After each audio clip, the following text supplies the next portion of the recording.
Openbeat just dropped a new update to 2.0.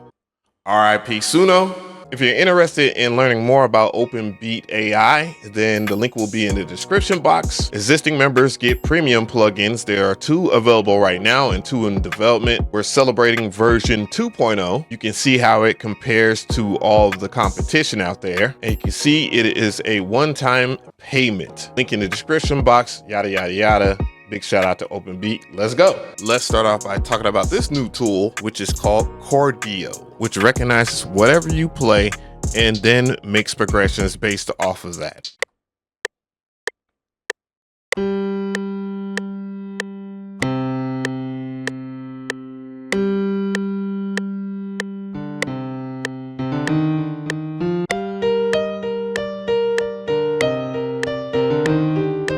Chordio is pretty easy to use. Basically, you just pick out a style. I like G-Funk West Coast, so what I'll do is I'll generate a new idea and then I'll preview it here.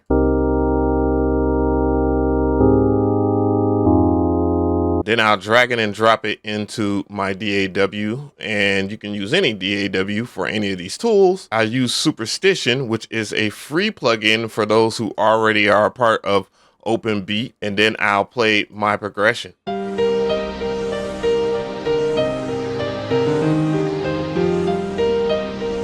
To hear the whole vision, I'll add some drums.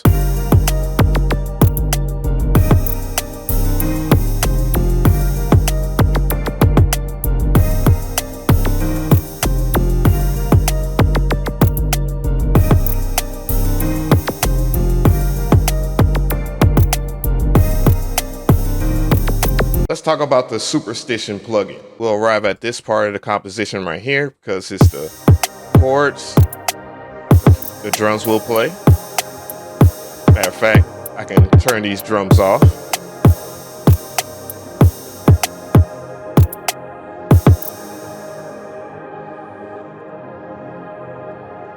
And let's get into it. So, Superstition has a randomizer. So you can randomize sounds right here at the top right side of the UI. That means that you can get infinite presets. Some will sound better than others, I believe.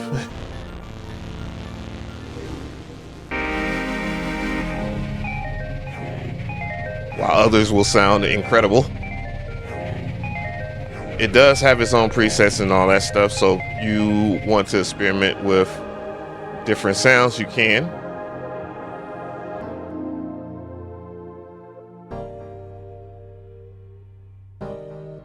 Like some of the piano sounds.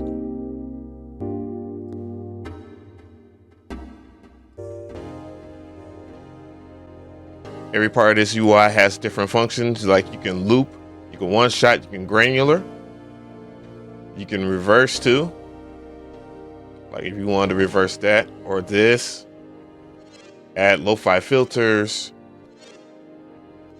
and then you can change your effects right down here. It's nuts. You can turn on and off the sampler sections.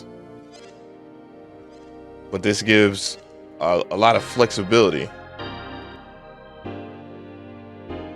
Like if I wanted this organ to sound a little different than what it was, I can sync it to the BPM, change pitch, and like there's just a whole myriad of things you could do. You can load up samples and stuff like that in the load area, so you can use your own samples too. So you like your general idea of what you made inside of your DAW and you want to hear it in a different way. Well, there is recompose. Before we use recompose, what I'll do is I'll turn on every channel in my DAW or every track, if in any other DAW, all the melodics and stuff. And what I'll do is, let's mute the 808. When you pull up recompose, you have to pull it up as a VST effect, because what it ultimately does is just record the melody that you already created inside of the plugin itself. This is my first time using it. I just muted all the drums and stuff like that because I want the melodics to be picked up. All you have to do is hit this button right over here where it says record. And once it starts recording, you press play.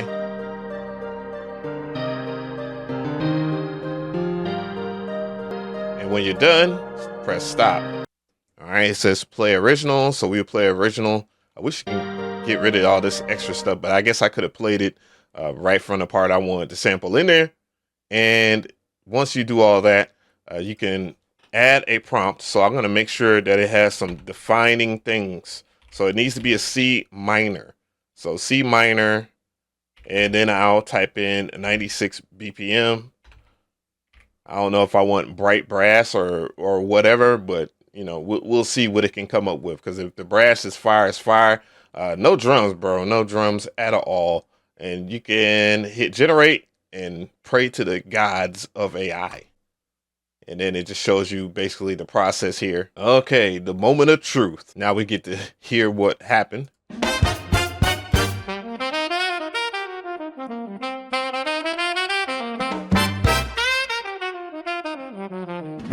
All right, so let's play the original. And then now.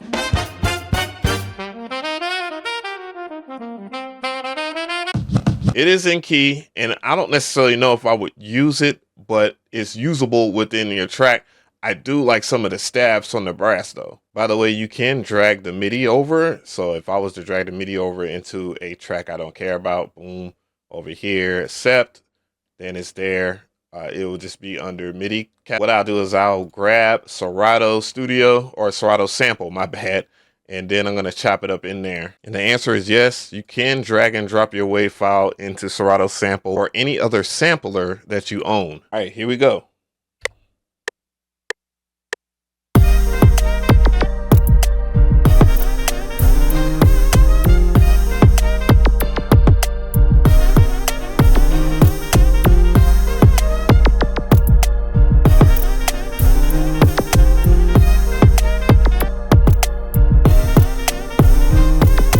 I mean, that's not bad for me not trying. I mean, if I tried a little bit more, I think it would be even better than that. So why did I do this video like this? I don't know. Well, for starters, I wanted to try out the new Openbeat and all the new VST plugins that come with that, and link in the description box, by the way, if you want to check it out. Full disclosure, I was sponsored by the people over there at Openbeat, so I don't want you guys to think that I'm using my platform and lying to you or anything like that. I can't get away from anybody that doesn't like using AI tools, but they have developed tools outside of AI that work pretty good. Superstition is actually a very good plugin, and I was worried, truth be told. You know what I'm saying? I was very worried. Chordio will have a few updates. Some of the things that I told them about, like just being able to pick out a scale instead of it locking to the scale that you play or something like that, have been put into consideration. And I'm just letting you guys know that they're working it out. They're working it out. Being able to use this for a lifetime is a whole lot different than all the other guys out there, especially Suno, and then being able to use it within your DAW choice and not in their DAW choice makes it extremely better than what Suno can offer. And most importantly, you can use all of your skill sets that you've been using for years, playing, etc., and still utilize these tools in a way that makes it more about the musician and less about just your prompting skills.